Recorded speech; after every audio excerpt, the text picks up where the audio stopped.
Okay, so you have started emailing out people. Now, what would you do when you hear back from someone? I'm going to share with you what kind of replies first-time customers typically send out and also how you should handle them. In the later part of this video, I'm also going to discuss with you how to handle customers who have not replied back to you the first time you emailed them.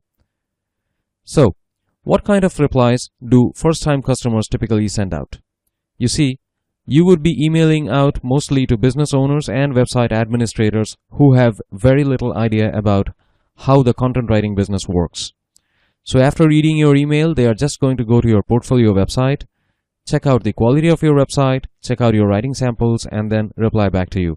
Since these guys have very little idea about how content works, they are going to be more interested in the design and layout of your portfolio website, and that is exactly what is going to impress them. I know this sounds weird, but that is exactly what happens to first-timers. When they reply back to you, they could even mention in their reply email that they liked your website and would like to do business with you if your rates are competitive. So the first thing that these guys are going to ask you is how much would you charge for a specific number of pages of content? That is exactly what 9 out of 10 guys do. So should you just tell them your pricing, or should you handle it a bit differently? I handle it a bit differently, and I'm going to tell you how to do that. Now, along with this video, I have attached a PDF file that contains one real email message from one of my clients and also my reply to him. You can use that for reference, but not everyone is going to send out the same reply, so use it only for reference to understand how the system works and how to handle these customers. Once you hear back from someone asking about your price, you have to first see whether he has mentioned any specific writing requirement in his email. If yes, you have to see whether it is a big order or it is a very small order of maybe 5 or 10 articles. If it's a very small order, chances are he just wants to test the waters, or probably he doesn't know what's best for him. So if he has mentioned his requirement and that looks like a very small order to you, you just have to tell him that your content would rank his website higher and increase his customer interaction, which would ultimately lead to more business for him. But for more business to happen, very few articles are not going to cut it. You can tell him, why not try a monthly blog posting program? You have to mention that since your services are super competitively priced, he would just be spending a very small fraction of what he would have otherwise spent on advertising services to rank his website and get more business.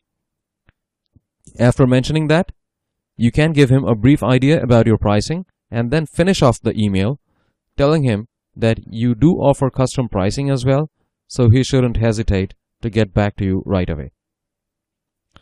You also have to mention that your team is available to take orders immediately.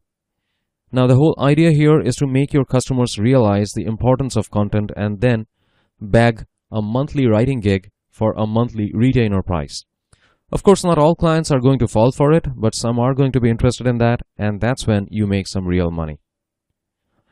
If you are confused about how to price your services and what to tell your clients when they ask you about your prices, I have discussed that issue in detail in my next video, so please refer to that for pricing. Now, for those clients who mention about a big order or maybe who have shown interest the first time in your blog posting services in their reply email, you just have to tell them your pricing, and then maybe if they have some specific keywords in mind or if they have a specific type of content in mind that they would want to have on their website, and then you can proceed to the next step, which would essentially involve chatting with them on Skype or maybe Gmail, Gtalk or whatever, and then collecting your first payment, which is essentially not less than 50% of your total order, and then you can proceed to the next step of procuring the content, outsourcing the content, and then sending back the same to them. It's actually easy for people. It's actually easy to handle people who reply back to you the first time with their huge requirement, and then you can just take the order and then start working on it. Now, for those clients who have not replied back to you the first time, you have to contact them a second time with another email message to convert the confused fence sitters into paid clients. The second PDF attached with this video contains the email message that I use to contact people who do not respond back the first time. Trust me, the second time you send out the email to the same group of people, some of them are going to reply back to you telling that they couldn't reply back to you the first time because either they were out of office, maybe they were busy, or just undecided on what to do. If you don't send out a second email, you are leaving money on the table. So please don't cut corners. Refer to the PDF files for the email messages, and in my next video, I would talk about how to price your services. Thank you for watching.